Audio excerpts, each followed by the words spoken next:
Hello' everyone, কি খবৰ আপোনালোকৰ? আজি মই আপোনালোকৰ মাজলৈ লৈ আহিছোঁ কচু আৰু ঔটেঙাৰ জোলৰে সৈতে মাছৰ এখন তৰকাৰী।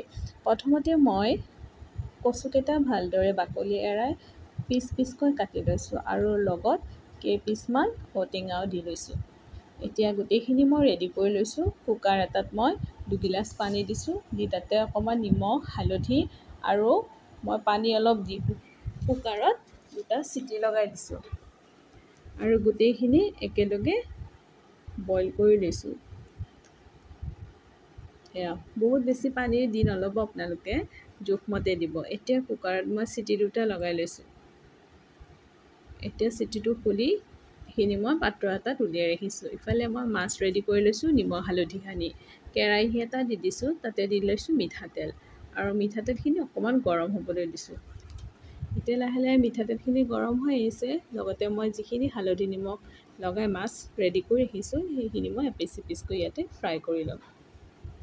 মই এপিচ এপিচকৈ মাছখিনি এতিয়া বহাই লৈছোঁ আৰু অকণমান ফ্ৰাই কৰি ল'লোঁ।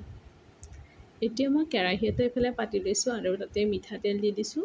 মিঠাতেলখিনি গৰম হৈ অহাৰ লগে লগে তাত পিঁয়াজ, নহৰু আৰু কেঁচা জলকীয়া দি অকণমান ভুনি লৈছোঁ। এনেধৰণে অকণমান ৰঙচুৱা হৈ অহাৰ লগে লগে তাতে মই মছলাখিনি এড কৰিছোঁ। হালধি, নিমখ আৰু অকণমান জালুকৰ গুড়ি। এনেদৰে দি কিছু সময়ৰ বাবে আকৌ লৰাই থাকিম। এনেদৰে লৰাইছোঁ যাতে তলত লাগি নাযায়, সেইবাবে মই তাতে অকণমান পানী এড কৰি দিম। এতিয়া এয়া মই লাহেকৈ পানীটো এড কৰি দিলোঁ, দি আকৌ পুনৰ এবাৰ লৰাই থাকিম।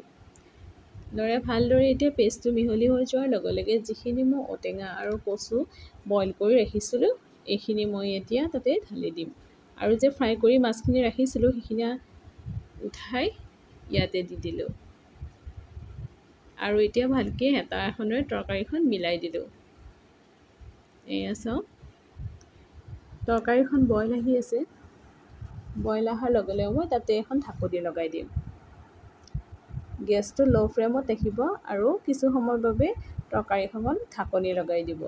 আৰু এতিয়া চাওক, ঢাকনিখন মই উঠাই চালোঁ, অলমষ্ট তৰকাৰী হৈছে। এতিয়া মই তাতে অকণমান মান ধনিয়া এড কৰি দিছোঁ।